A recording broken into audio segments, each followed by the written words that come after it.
Hey guys, in this video I'm going to show you how to fix PDF files not opening in Microsoft Edge browser.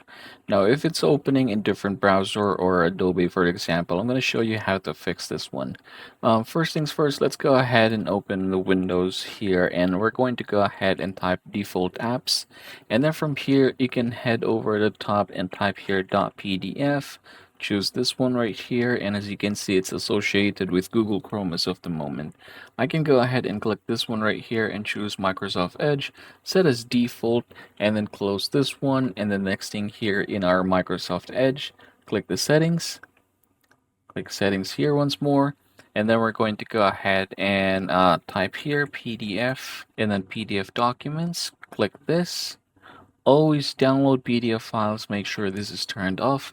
PDF view settings, make sure this is turned on. Now from this point forward, you should be able to access any PDF file here in Microsoft Edge.